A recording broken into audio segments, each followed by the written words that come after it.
Maria Rodriguez, and she will tell us about machine learning and love numbers. Please. Thank you. First of all, I want to thank the organizers. The next time you should send me an email saying I should bring my swimsuit, which I managed to bring, and I will come to many other meetings. This has been a very fun, interesting meeting, and yeah, I want to thank you for the invitation. So I will be talking today about machine learning and love numbers. My background is very theoretical, as you will see, so I will be able to answer some of the questions on machine learning, but that is kind of what I have been interested in recently. This work will soon appear on the archive. It's a work collaboration I have at Harvard with Protopapas, my student Luis Fernando Timoche, and me, and we have been looking at how to solve solutions or connection problems of love numbers with machine learning. So before I start my talk, there's no outline, but I wanted to show you, this is very small, but this is the poster of 24 years ago when I came to the summer school, the spring summer school at the ICTP. And that had two big impacts in my life. The first one was a tragedy because there was the World Cup. Argentina, which is my home country, was kicked out while we were at the school, which was, a big hit for me. There's hope this year, so I hope that that tragedy, after 24 years, it becomes a remedy. But another thing that happened with tragedy, there's always a Greek story with love, is I met my now husband back then, so I met that at ICTP. So if you're single, look around as well. That's the message. Okay, very good. Now, so I know everyone comes from different backgrounds, and if you want to ask me, please feel free to ask anything that you want related to the topic. So the idea here is that we're going to be studying black holes, okay? And black holes or any other object that has a mass, yes, when perturbed and embedded in some other gravitational background, it has an effect and it becomes tidally deformed, okay? Any object with a mass. And how that object reacts to this gravitational distortion, external distortion, gives a number that characterizes its distortion, and that's what we call in general relativity or in the gravitational wave community the love number. Okay? So there's a number that is associated to a dimensionless number, to that reaction to the gravitational external effect, no matter what the external effect is. Okay? We don't care. It's just a reaction. So it's similar to the tidal deformations you know from the sea. If you go very close, that's how the moon affects not just the water, that's the soft visual thing because the effect is very high, but also the hard core of the earth because of the pull in the moon, and there's also tidal distortion coming from the sun that is super tiny, affects our planet. So for stars and any other object that does not have an event horizon, that love number is not equal to 0. So there's some number that characterizes that deformation. And depending on how big and small it is, it can tell us what the object is made out of. Okay? So it's very important because in some cases we've seen moons around Jupiter that get tidally deformed, and cyclically they have volcanic eruptions. Why? Because the tidal deformation squeezes the juice, which is the magma in the moon, periodically. Yes, and it has been observed. It's exactly like that. It's very, very visual. And so they actually couldn't tell why they were seeing cyclic periodic volcanic eruptions in that moon, And they realized that actually it was because of the tidal deformation produced by the planet to the moon. Okay?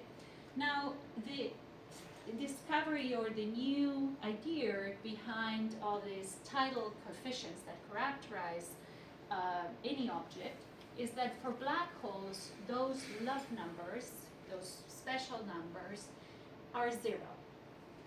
And they're not zero everywhere and in all the cases that are available, but we know that in certain situations, the love numbers are zero. And so, this is like finding a fingerprint for what a black hole is against any other thing, especially if you're doing gravitational wave detections, yes?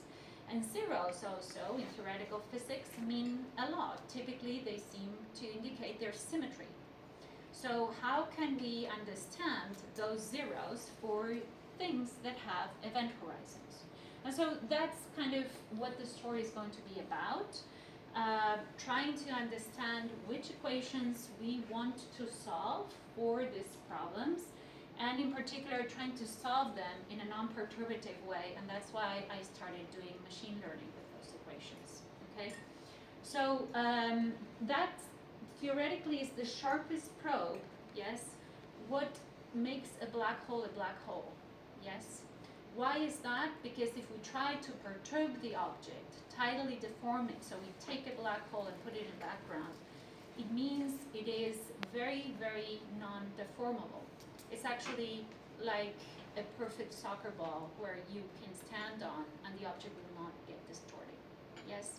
Those problems are important in binary black hole systems because the black holes have similar masses, they come very close together, and as they approach themselves, they become squeezed. They're not longer two Kerr black holes. Yes, they're a new version of them where these tidal deformations are going to start to become important because these zeros we have been finding in the last 5 years don't happen for higher or rapidly spinning black holes. Yes, so there will be sort of a critical behavior where those tidal deformations are going to start to become very visual as well for the black holes, but the leading contributions are going to be zero. And so some work has been done in trying to understand why, from the theoretical side, if there's zero, there has to be some SL2R symmetry. What else can it be? Maybe there's some other more profound reasons of why those zeros should be there. And that is a bit of the story on the theoretical side of that. So yesterday I was during lunch and I was asked to define love numbers. So that is the first thing I will try to do today, and at least give you my very biased way of defining love numbers, which is a number, as I said, but more precisely how we define it.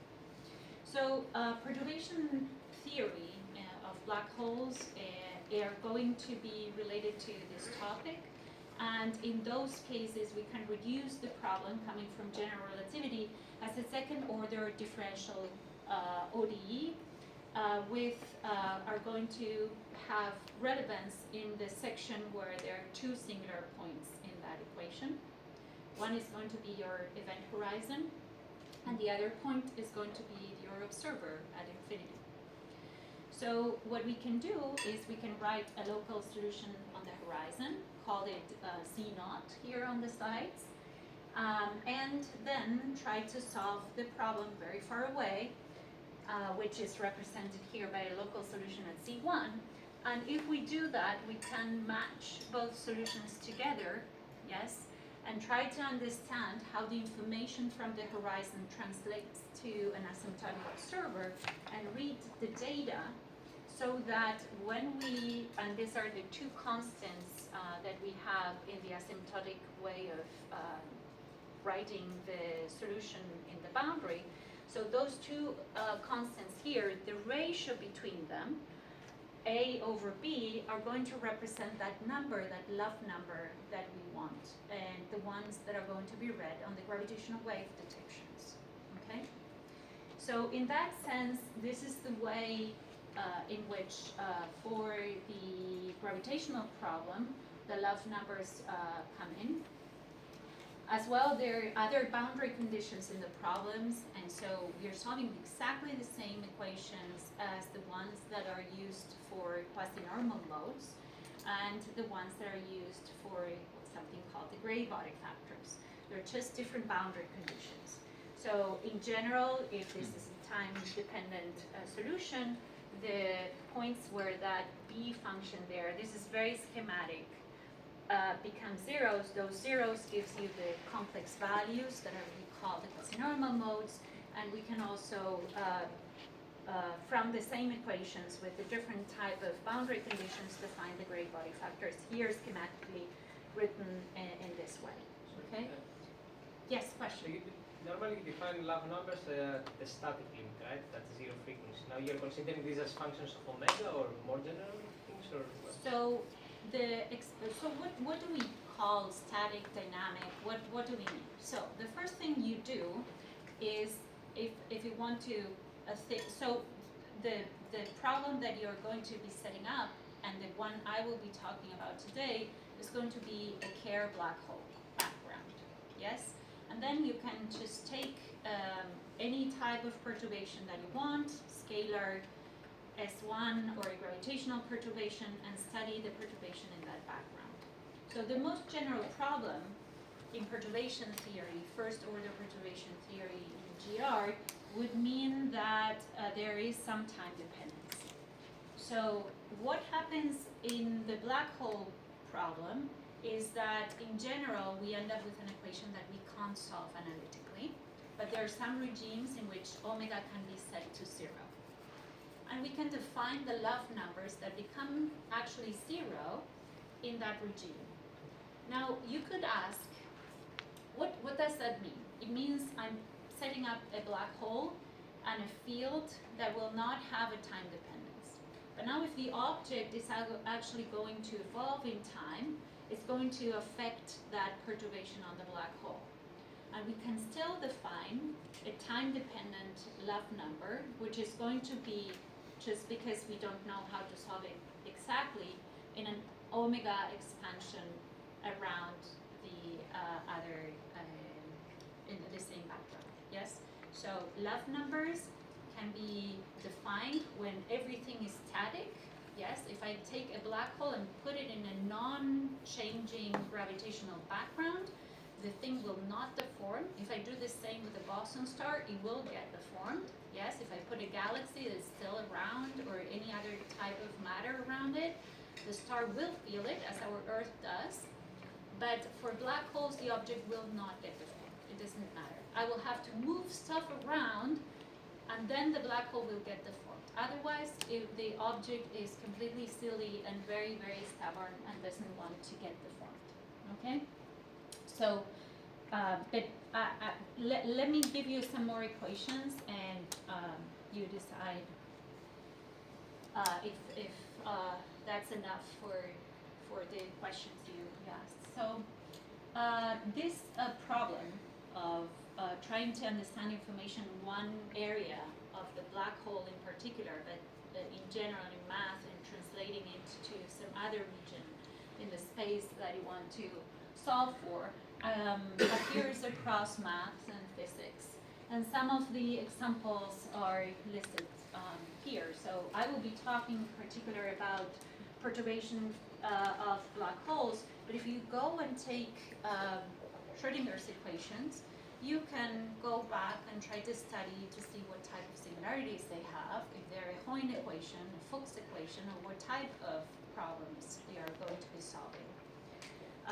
There's the problem in quantum, if you want integrability, some of the string theories and gauge theories and so on. There are links to this Pain-Lavie isomonometric deformations that we now know of, and some conformal field theory problems as well. So in the end, the same equations can be written for perturbation theory and black holes, can be written for the same problems in many of the other fields that we have been studying. So there are many physical realizations of this. So the big type of classification of all these problems and equations we end up with can be, and there are more, but this is a selection, totally biased selection that I have, are related to these Hoyne equations, okay? So the Hoyne equations are special equations for those that have never seen them. Special equations that are linear second order differential equations, and we characterize them by the functions they have in each of the derivative terms. If these functions that are next to the derivative terms in the second order differential equation have singularities, we can classify those singularities. So points where those functions blow up in the differential equation. And already by studying that, by studying the singularities that show up at the differential equation, we know a lot about what the solutions of those equations are going to be doing and how painful they will be solving those. So the general equation that it's kind of the father of all this Hoyne classification is this 4 regular point singularity equation, where all these singular points, so the points where the functions blow up or something dramatic happens, are called regular. What that means is that we can do a series expansion, if you want. It's called the Frobenius expansion, and solve the solution locally around there. And we know how to write an expansion around those points because those are regular. If we merge 2 of the points together, so today we had a talk about extremal or near extremal, but if we mesh up 2 of the singularities, we make our black hole extremal, for example, yes, in ADS. The positive and the negative horizons kind of merge, and those 2 regular points become singular. They become irregular singular points. So extremal ADS kind of shows you that merger. And that merger makes that when we merge 2 of the regular points, it becomes what we call an irregular singular point. Yes? And so those are these equations that are called confluent Hoyne equations that have been very, very stubborn in trying to solve them. Okay? And in this classification, in this row here, that's where the Kerr black hole perturbation problem comes in. If you've ever read the perturbation theory papers by Tarkovsky and Lever and how to get the Poisson homomos, etc., and went through that pain, you were actually solving a confluent Hoyne equation in the end. Yes. We can merge further any 2 regular singular points, and if you end up, so infinity in the Kerr black hole is the regular singular point, and the 2 regular points are the inner and the outer horizons of the black hole. If we do extremal Kerr and merge 2 of those points together, then we have 2 irregular points. One is infinity, and this comes from merging the horizons together. And so in that case, that's a doubly confluent Hoyne equation, a lot more painful to solve. Yes? What about the biconfluent? The biconfluent, I don't remember, maybe it's biconfluent instead of doubly confluent? No, there's the 2. I know that there's the 2, but I can't remember What was the difference, guys? Biconfluent should be. Biconfluent and double confluent? Biconfluent is 3 merging to the same, as opposed to 2 merging to 2 different Okay, ones. yeah. And I think yes, and if it has 3 regular instead of 4, there's a tri-confluent, but those typically don't appear, and this is why I have a biased list, is they don't appear in perturbation black hole problems, and so that's why they're not here. But if you want, they do. Okay, I should upgrade my biased list then. Should it be non-biconfluent? It's biconfluent. Yes. So the equation equation that was the topic for a long time related to near horizon extremal care, all these care CFT stories, and everywhere where you had these SL2R symmetries and BTC are the equations that are called hypergeometric, that we know analytically how to solve them, in which you have three singularities, but the three of them are regular, yes? And so that is this kind of special case where in the case that is relevant for love numbers is the limit when you take the confluent Hoyne equation and make omega equal to 0. So the perturbation that you're going to set up is static. It's not going to be changing, okay? So those are the ones that are going to be relevant.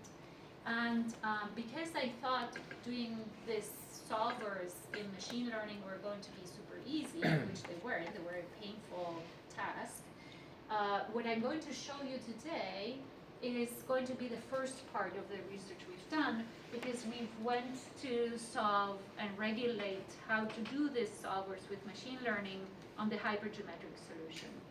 And now what we are doing is transferring that to do the confluent Hoyne equation in the end, yes? But whatever I'm going to talk about today that I can answer everything for you is going to be here, and that's why it has that label for this talk, and it's going to represent this care equals to 0 perturbations that we're going to be looking at, okay? Other equations that show up if you're doing, for example, higher dimensional black holes perturbation theory, sort of what Chiara was talking this morning. In 5D, if you write perturbations and quasi-normal modes and stuff in there, you will have a generalized Hoyne, yes? Which is the same story of a second-order linear differential equation, but now there's going to be more than 4 singular points, and that is this other classification. What I found very, very interesting in this is that passing of time came, and there was a relation as well between these Hoyne equations and the Pain-Lavée equations, which are nonlinear, yes? And so each of these translate to the Pain-Lavée world in some very ordered way, and Ines, the ones that you were referring to also are Pain-Lavée, I think it's 4, so whatever is missing here from the Pain-Lavée goes to the 3 confluent and biconfluent equations. Now, the ones I don't know anything about is this ones here, so I'm listing this here, but I haven't explored the connections to these Garnier stories for the generalized Hoyne.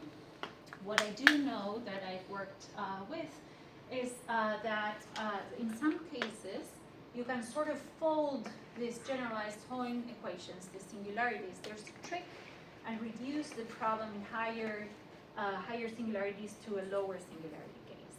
So there's some symmetry, some Moebius hidden symmetry in these equations that link back to Hoyne, but I haven't done more than that. And what we did with Lucas Antoni and Adam Solomon and some of our students was to look at love numbers also in higher dimensions. That's where all these equations popped up.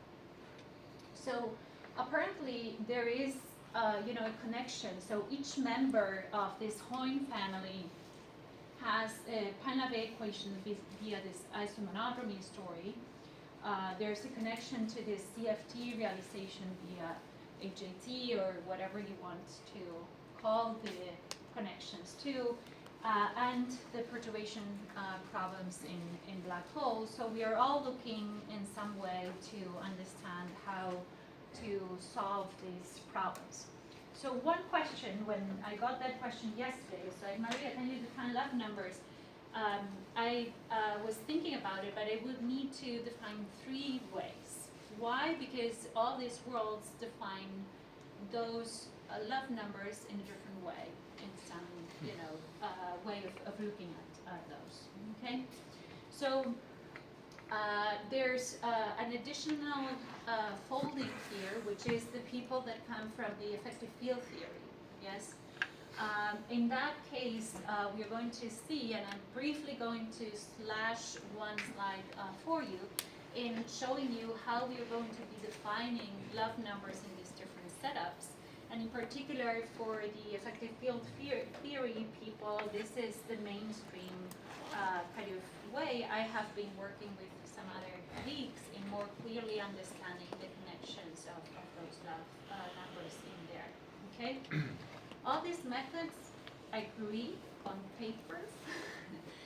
Personally, sometimes we don't agree, even within the direct general relativity community, because the work that we have been doing doesn't agree with the post-Newtonian people. So there's a mismatch. We find logs that they don't believe are there. I don't know how the measurements are going to agree with the gravitational wave story. But some of these are very robust, and in principle, they should all agree in the answers that Can I we give. ask Yes, a question. curiosity question? Yeah. Whether you found any links with the post-Newtonian crowds where Pahlavi shows up there as well? The what? Where Pahlavi shows up. Well, that's where it shows up. It should be.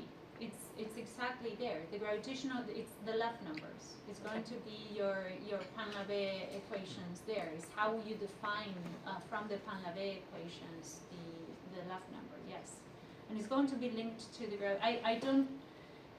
I thought you guys were more mathematical and did not bring any gravitational wave.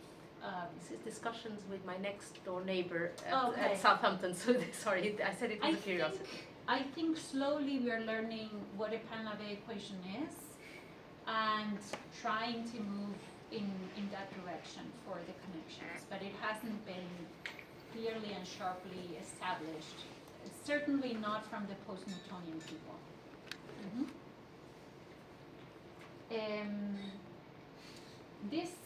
Studying this problem from different perspectives, what I find is very interesting is that it brings and manifests different structures of the problem. Yes, either symmetries or perturbation theory or tricks that we learn about, how these equations and problems pop up in a different way.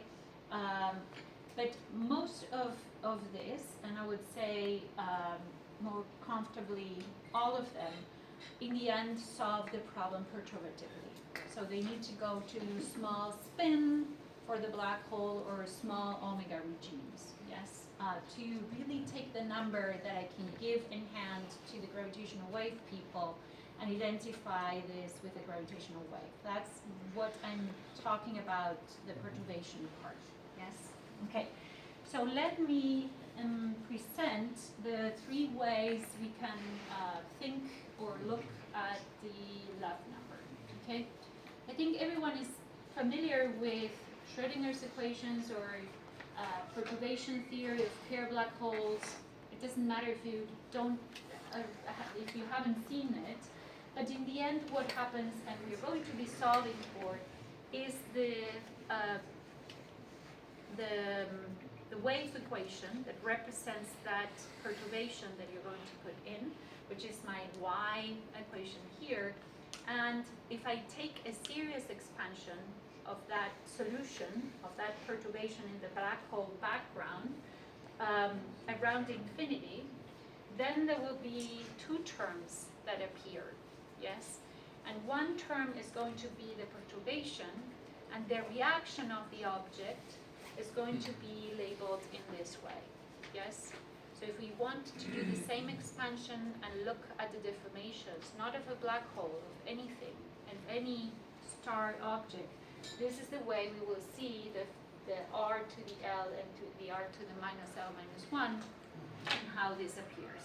So Love, who was a faculty member at Oxford 100 years ago, was obsessed with the tidal deformations of objects. And actually, if you go back and look at the formulas and the different definitions that people from earthquakes currently use, there's called the love wave. That's the destructive wave, and how the deformations of the earthquakes actually shear the earth.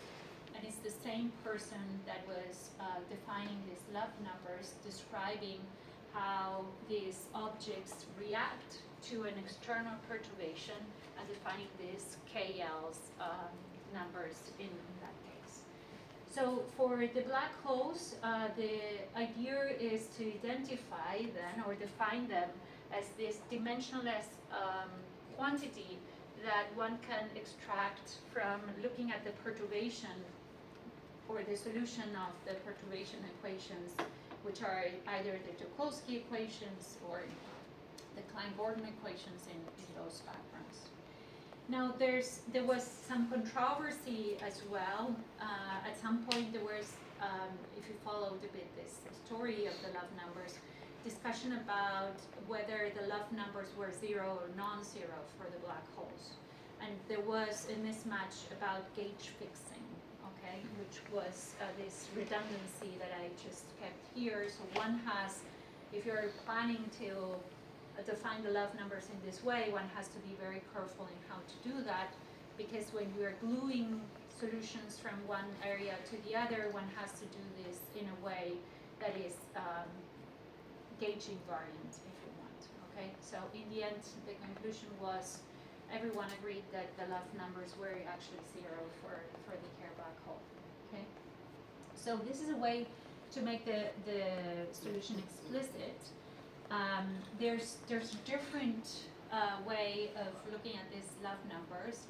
So if you're looking at love numbers coming from what's called an effective field theory description, then the love numbers are going to appear in these expansions for the actions of your black holes as these coefficients here, which are going to be your Wilson coefficients.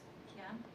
So in that way of defining them, the love numbers that you're going to be measuring in your gravitational wave are entangled and can be described as part of the coefficients that come here in the Wilson coefficients. Yes. The advantage of doing this is that this doesn't have this gauge problem that I was describing in general relativity. This is, once you go through this procedure, you can do this matching computation in a very frame-independent way. So you're guaranteed to not be picking up terms that you shouldn't have done. Yes? Now I need to do an ad. So we wrote a physics report. If you guys are interested in learning about EFT and love numbers, you're welcome to look it up. It's by Lucas, Antoni, and myself, and Adam, where we describe broadly all the love number stories, and especially this part on the EFT as well. Okay. Okay, and there's the third way of defining it, which is a lot more obscure to me.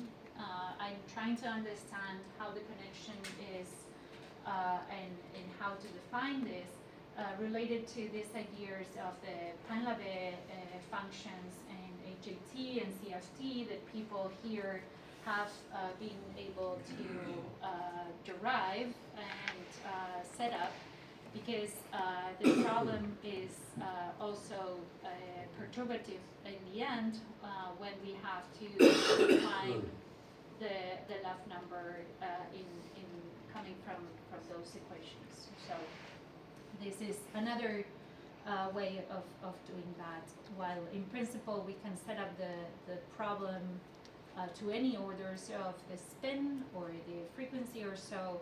That's the other way of doing that.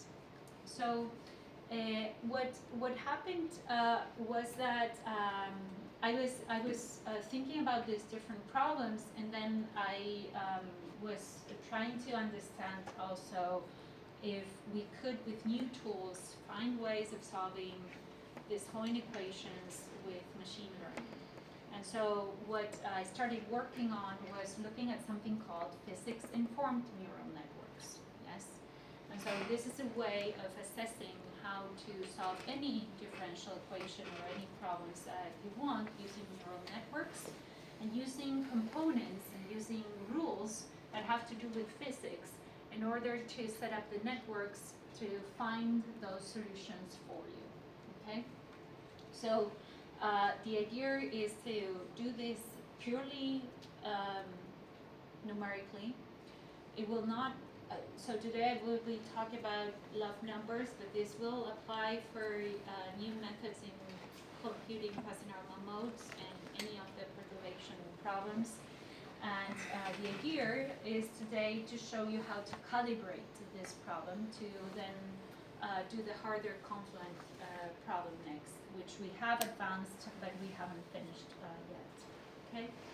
So this is what I have been kind of doing for that, and to understand a bit what the problem really is in the setup. Even if we are going to do the first order problem of finding the love numbers in the static case, is that we have a closed form expression of the love numbers for the static case, because that equation, that perturbation equation, becomes your hypergeometric functions. Yes? So if we take omega to 0 in Minkowski's or Klein-Gordon equations, etc., we have a problem that is a hypergeometric solution, and we can write that hypergeometric function and write it as an expansion at infinity, where we can define the function as a combination of two expansions, that two exact linearly independent solutions, and the ratio between those A and B that will be multiplying each solution is going to be that love number that you have. So the expression, the closed form expression of the love number has this form. So what are those? These are the gamma functions, yes, and the arguments in these functions are related to the black hole information. So what are those? So the L's and the M's come from the quantum or the spherical parts of the equations. S is going to be your the value of the spin of the particle that you're choosing. If it's a scalar, that's going to be S equals to 0. If you're interested in the gravitational problem, that would be S equals to 2 or minus 2. And then gamma here is the parameter that is related to the black hole information. It's going to be related to the spin here written in the dimensionless way, this A parameter that shows up in here, and that's the ratio that shows up, which gives you this gamma function here. Yes? Okay, so we have an analytical equation for the love numbers. But there are some subtleties that will start showing up. One of these is going to have to do with the fact that the parameters that come, this A, B, C, that show up in the hypergeometric function, or the parameters here, are complex. So when we are solving the hypergeometric function, we're solving a hypergeometric function that is complex. So it's not so easy to write a code. It's easy once you understand all the hurdles of it, but we will have not one equation, but we will have two equations. One that is going to be for the real part of the function, and the other part is going to be for the imaginary part of your wave function. Yes? And the other issue that is going to pop up is the fact that these values of L are quantized. Yes?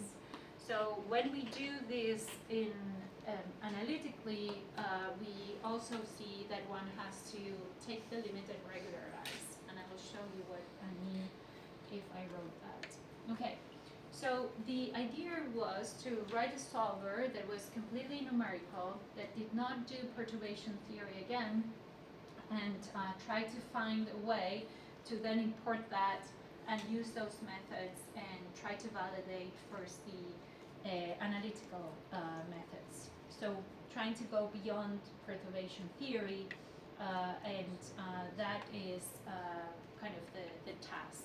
So the strategy was to start in the easiest problem and then upgrade from there. So the equation we want to solve for in numerically is going to be the hypergeometric function that you have upstairs. And if you search online, there are two papers that do the physics-informed neural network solvers for hypergeometric functions. Yes. There's a group actually here in Trieste that did that, and that's one case. However, in all the cases, this equation has been solved when A, B, and C are real. And in the problem for black hole perturbation, these parameters are complex. They do have an imaginary and a real part. And on top of that, there's a relationship between C minus A minus B, that if you're going through all the lists of hypergeometric functions, instead of looking at TikTok, you find that because that combination is actually an integer value, these solutions that have to do with the Kerr black hole fall in a very special category. And one has to be careful when choosing the hypergeometric function, which one to use in order to define the left number correctly. So if you go to your old Wolfram Mathematica and solve it in general, it will give you the wrong answer for what the solutions are, the ones that should be describing your black hole. One has to tune it and tell Mathematica specifically that the combination is integer to give you the right answer for this solution. Yes? So how this then integer parameter sets in and what causes it has. So we have the complex problem, and this problem of having a combination that it makes the solutions also be very, very special within the set of all the hypergeometric solutions that we have. Well, when we have these closed forms, that's not the rest of the story, because when this happens, if we just take the ratio that I showed you of the gamma functions and want to evaluate them to give them to the guys in the gravitational wave world, you will see that these gamma functions actually become zero upstairs and downstairs at the same time. And so they start diverging because of this combination of C minus A minus B being an integer. So what you do to find the final number that you want is you take and you regularize that by taking L plus something that then you're going to be taking to zero. In order to get the finite value of the left number that you want, you can do this analytically. And that is part of the twist to the story, because then you can pick up that and take the limit and find the left number. So this part of how to, if you want, analytically continue the solutions has to also be incorporated in your numerics in order to be able to solve and find the right left numbers. Yes? And if you do that in Mathematica, then they will give you also the right solutions that you want. But if we want to do that with the neural networks, we have to introduce this regulator to be able to find the right left numbers. Okay? So, what you have here is the system of equations I need to solve. Yes? Even if we know there's a hypergeometric function, there's a real and imaginary part that we need to solve for, which is a coupled equation. And so I chose the solution that we want from the previous equation to have a u and a v parts, so a real and imaginary part. And then taking the real and imaginary parts of these functions a, b, c, you end up with this system of equations that we write down into the neural network. Okay, so we have a coupled system, in fact, for the problem. And if you take the codes that exist, very naively, you will see that you end up with some solutions. There's a comparison here with the pin codes, so the neural network codes that solve for the real and the imaginary parts that we adapted. So we couldn't find a very well precise solver, not because the neural networks were not well defined, it's just that the solvers are crappy. And so what we did was to incorporate that regularization for these special values. And what one does is one chooses the values with some value of epsilon, so the integer value plus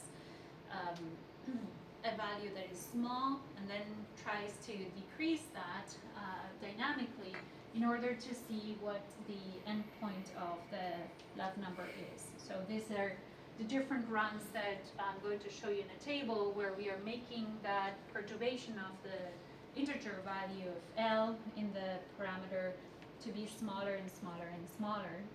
And so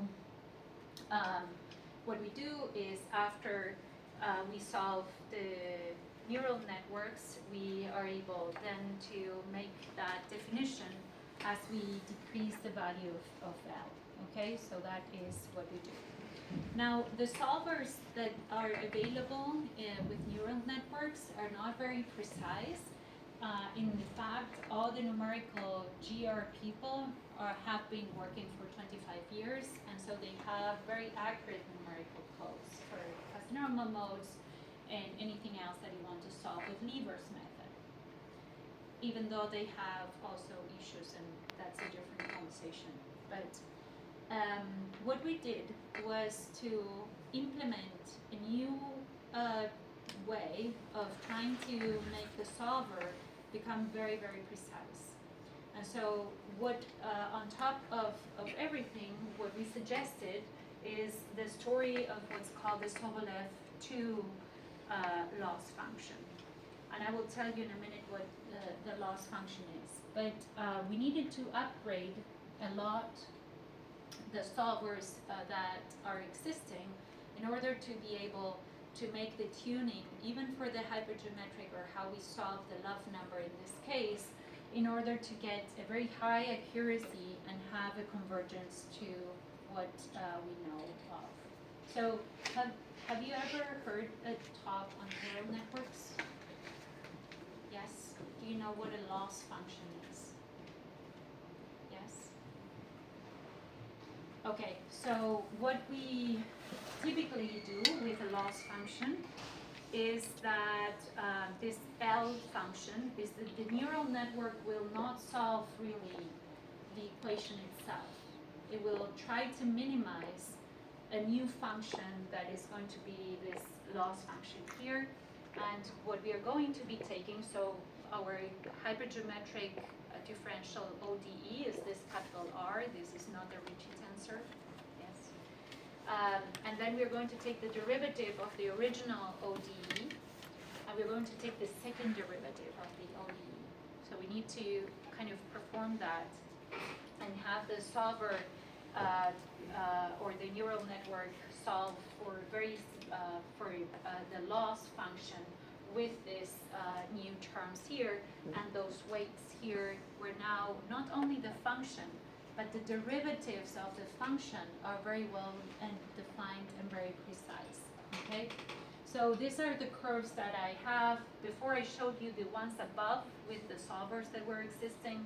Now we can get the solutions, the real and the imaginary here. They're on top of each other, the neural network ones and the ones coming for the pin. Here you see the first derivatives, and here you see the second derivatives. And it was only because of this way of not just looking at the solutions, but also the derivatives that have to be very precise, that we were able to really solve and find the love numbers with the neural networks.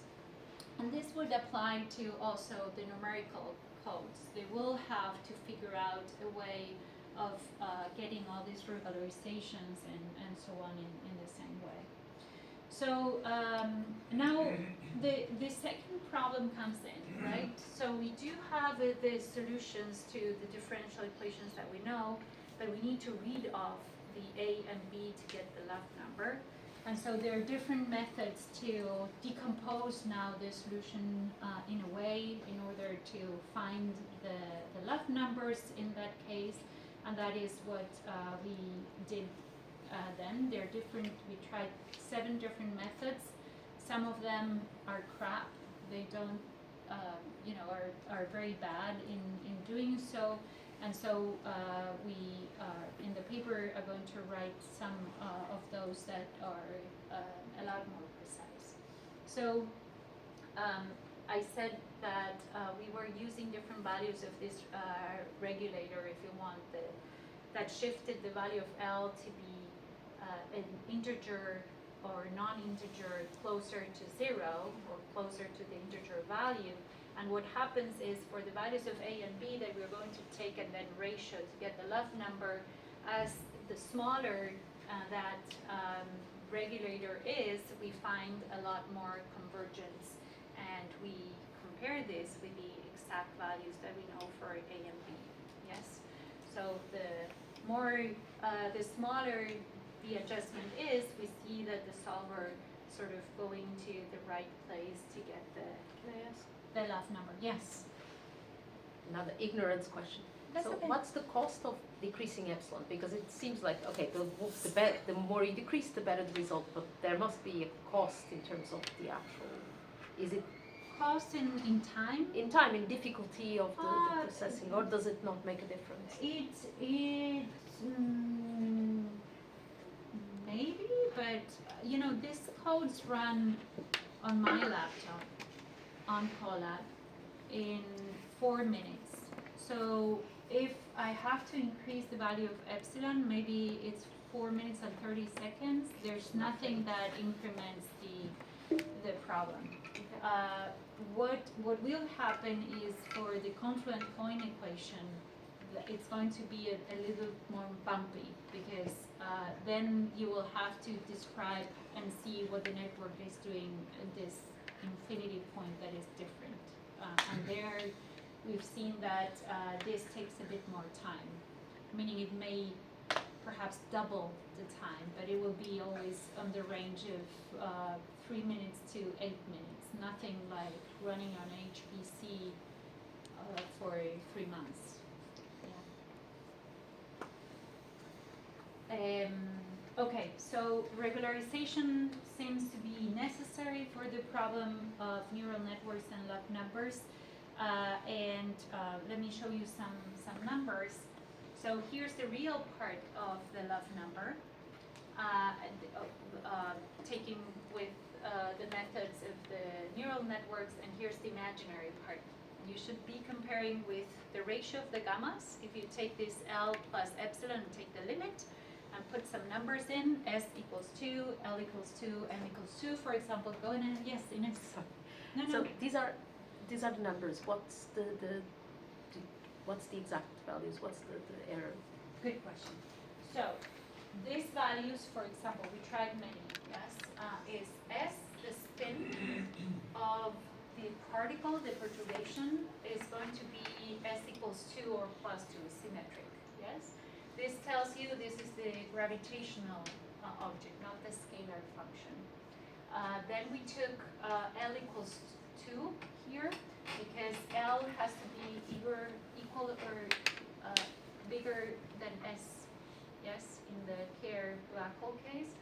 Here, I think this is M equals to 2, and sorry for not having that information there. And A, the spin in the black hole is 0.2. So we are not very close to extremal, yes? The mass of the black hole has been set up to be 1. Yeah? So those are the numbers that you see there. Okay? So the comparison here is, you see that when you take that epsilon smaller and smaller, the analytical solution also is not exactly the solution that you want. You have to take that epsilon to be really tiny in order to have the number that you want, yes? So the first indication that the neural network is doing things correctly is comparing this number here with this one here, and you see that there's a convergence. And then the real part, you say, oh, this doesn't really, seem to be giving the same thing. But as we started the conversation today about the love numbers, those values has to go to 0. Yes? And so the real part of the love number, which is exactly that, is going to 0. And this is what we see in both cases. Yes? And that's why it doesn't matter the number itself, whether it's 6 point whatever, is the 10 to the minus 6 is already 0 for the computer. And you can continue doing running for longer epochs or doing epsilons that are smaller, and you will see that that number goes more and more to 0. And you will get additional digits on here that you will match for the lab numbers. Okay, so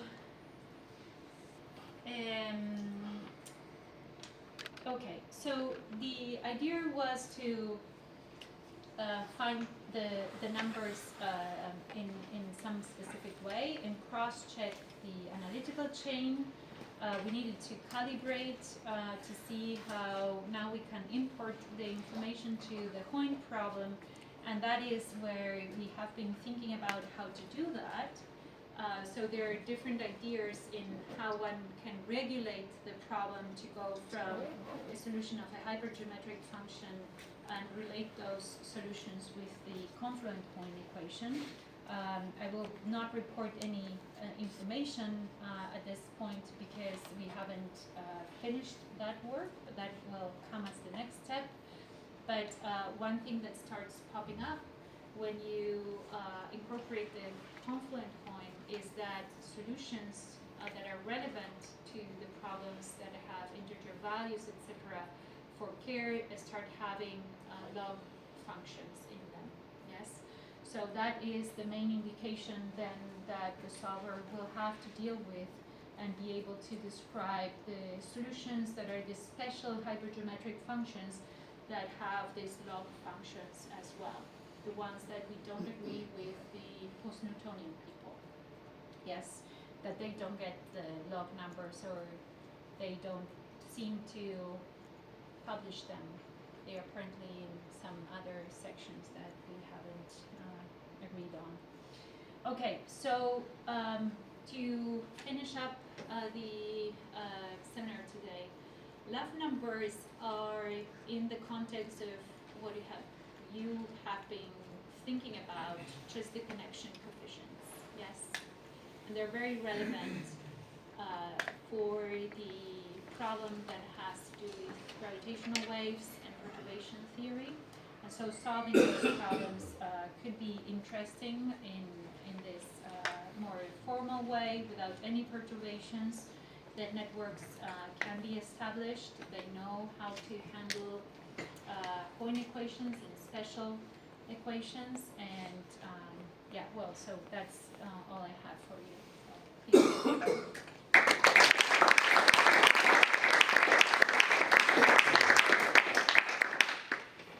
Okay, question for Maria. I probably missed this, but what was in the input and what was on the output of your neural network? Were they parameters of equation on the input and solution in some discretized ways, or were in the output? Like, what was this function that you substituted into the loss function, and how did you describe it? So the inputs to the network are just the values of L and M. And in particular, say if you have this, what I was talking about, this epsilon, is that we're going to give as information into whatever solver we have.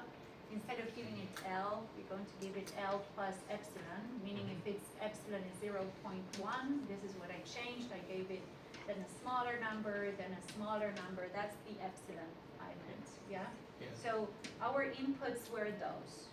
And that was all there was. There was a network set up for each of the, so I decomposed the real and the imaginary parts, and each of them had a different neural network for it.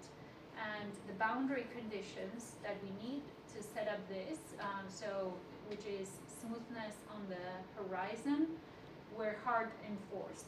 Meaning we did not let that be added to the loss function. So the loss function typically has a term that says this is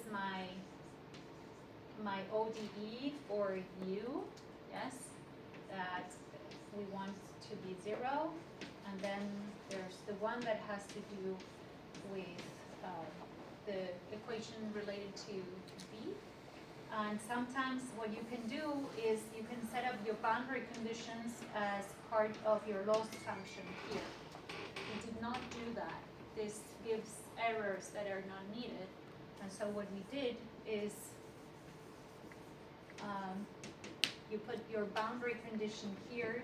Yes, this is a constant, whatever it is, 0, I don't remember, we can look it up in the code. And then here you have a neural network for a U and another one for V.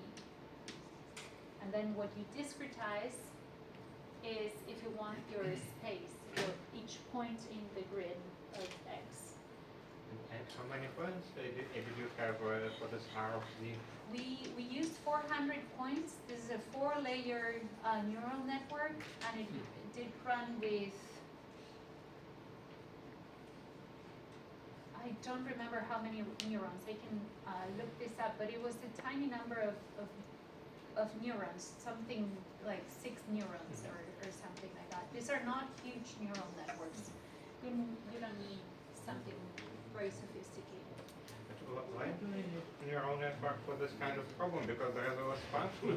Why can't we just take it, substitute some numerical solution as the original point and then run a gradient descent to get like the true minimum of this function? It will be a solution, and then we take whatever information we want from this solution. So what is the benefit of using neural network? Sure. The problem, if I want to solve the quasi-normal modes from it, is that it doesn't work. And the love numbers also doesn't work. The numerics doesn't converge with any of the methods.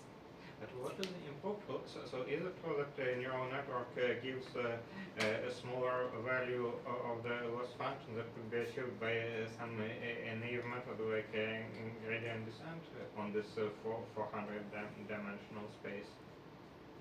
I don't understand the question. The numerics that we know currently that rely on Weaver's method, I don't know if gradient descent works for finding quasi-normal modes of love numbers, have a problem, which is that at some point you end up with a solver problem in the numerics. It doesn't converge anymore, and we need to find some other numerical method. I don't know specifically the one you're thinking about, the gradient descent, but if you take any of the other numerical, I'm not talking about these limits of the analytical, then that doesn't work. Specifically, if you want to look up the quasi-normal modes, for example, the quasi-normal modes have values that are the ground states, and then there are the overtones. All the numerics have problems to go to higher overtones, and also have difficulties in finding very precise values of the love numbers. But maybe you have other numerical solvers. But is it true that what your neural network doing is essentially producing the correct solution discretized in this 400 points, and you say that it is the only way to get the solution correctly? Yeah, because the neural network does something that the other solvers don't do, which is to know exactly at each of the points not only the solution but the derivative. Well, it's kind of understandable. You can switch from one equation to a pair of two first-order equations. Yeah, and it does know at each point not only and that is not what the numerical solvers do. They discretize, but they don't know what the derivatives are. And the neural network does that, and it does it very, very precise. And that's why it will be able to do very precisely the quasi-normal modes and the higher order overtones, and then deal with problems that have to do with the confluent point equation as well. Ok? Allora, Alessandro.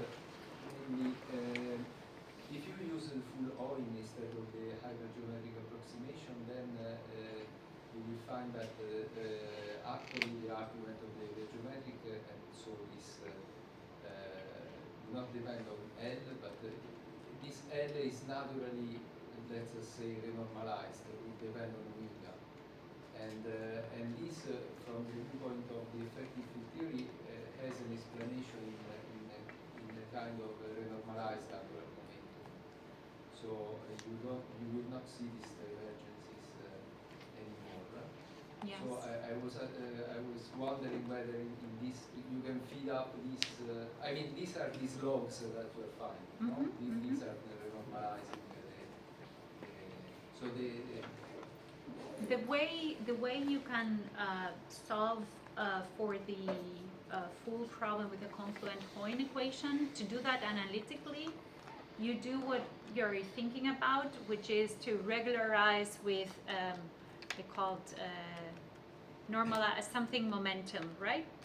And then you no, you don't regularize. You just you don't need to regularize. It is what you find as a smooth limit in the L going to integer. So yes, but in the end you need to solve, and the reason why you can't solve to all orders of that is because there are two ways. Either you don't regularize, but there's like the MST method. Is this what you're thinking about, Alessandra? In how to get the I mean, you can do also an estimate. But, yeah, you mean in EFT? Yeah, I mean this, but you can do also with the connection coefficients for full oil, and then you see that the argument of the gamma functions they don't explode anymore because the argument is no longer It's a an integer. negative integer, so you don't have any more. Yes. To eventually get the full value of, for any value of the spin and any value of the omegas, this is what I mean, you can't do that analytically.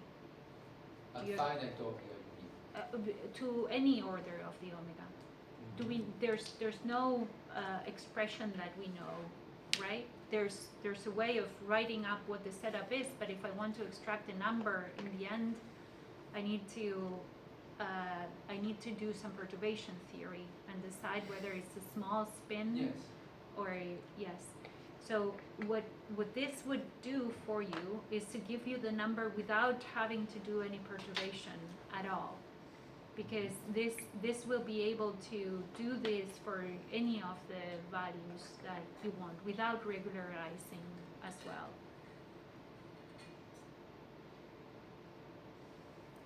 Okay. But still you need these logarithms, no? Yes, they will. The network will have to find out the logs on its own.